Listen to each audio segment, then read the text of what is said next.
தமிழகத்தை சேர்ந்த அனைத்து மாவட்டங்களிலிருந்து வருகின்ற கற்றறிந்த வழக்கறிஞர் பெருமக்களே, பல்வேறு வழக்கறிஞர் சங்கத்தினுடைய தலைவர், செயலாளர் உள்ளிட்ட நிர்வாகிகளே, உங்கள் அனைவருக்கும் என்னுடைய வணக்கத்தையும் வாழ்த்துக்களையும் தெரிவித்துக் கொள்கின்றேன்.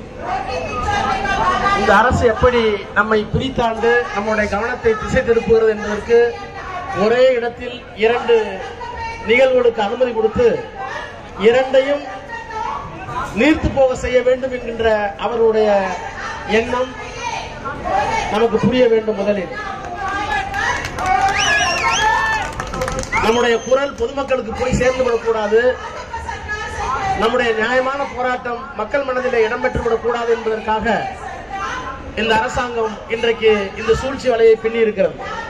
என்றாலும் கூட இந்த 2 போராட்டத்தையும் வென்றெடுக்கக்கூடிய வல்லமை நமக்கு இருக்கிறது என்பதை விரைவில் நிலைப்பிக்கக்கூடிய காலம் வரும்.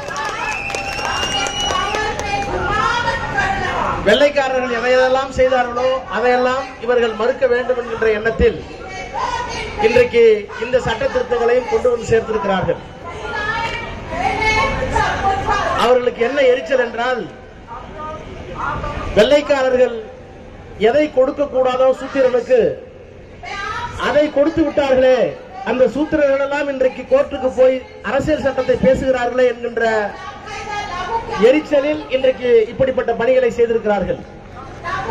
எனக்கு முன்னாலே உரையாற்றிய நம்முடைய நண்பர்கள் குறிப்பிட்டு சொன்னதை போல, இந்தியாவினுடைய கூட்டாட்சி தத்துவத்திற்கு உண்மையான மதிப்பை, வெகுமதியை அளிக்க வேண்டும் என்று சொன்னால், நம்முடைய மாண்புமிகு முதலமைச்சர் முத்துவேல் கருணாநிதி ஸ்டாலின் என்கின்ற அந்த மாமனிதர் இந்திய அரசினுடைய இந்த கடுஞ்செயலை கண்டித்து ஒரு குழுவை அமைத்து அதை நாங்கள் மீண்டும் பரிசீலிப்போம் என்று சொல்லியிருக்கிறார்கள். தமிழகத்திலே தொடங்கி இருக்கின்ற அந்த உரிமை குரல் எல்லா மாநிலங்களிலேயும் பரவி நாடாளுமன்றத்தில் எந்த விவாதமும் இல்லாமல் இன்றைக்கு கொண்டு வரப்பட்டிருக்கின்ற இந்த 3 சட்டங்களையும் ஒவ்வொரு மாநிலமாக முறியடிப்போம். Each and every assembly of the state should pass a resolution or enact a separate laws for their own criminal jurisprudence. Then automatically this draconian law will be nullified. அப்படிப்பட்ட மாநில சுயாட்சியை நாம் கொண்டு வருவதற்கு நம்முடைய முதலமைச்சர் வித்திட்டு இருக்கிறார்கள். இந்த போராட்டத்திற்கு மத்திய அரசாங்கம் தடை சாய்க்கப்பட்டால் ஒவ்வொரு மாநிலத்தினுடைய சட்டப்பேரவையும் கூட்டி நமக்கென்று தனித்தனியாக கிரிமினல் சட்டத்தை எழுதிக் கொள்ளுகின்ற அந்த சூழலை உருவாக்குவோம். அதற்கு பிறகு இந்த அரசு தனியும் என்கின்ற நம்பிக்கையை நாம் ஏற்படுத்துவோம்.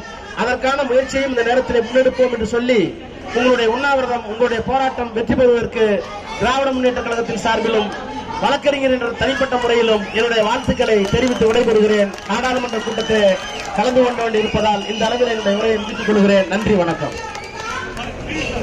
அண்ணன் அவர்களுக்கு நன்றி. தற்போது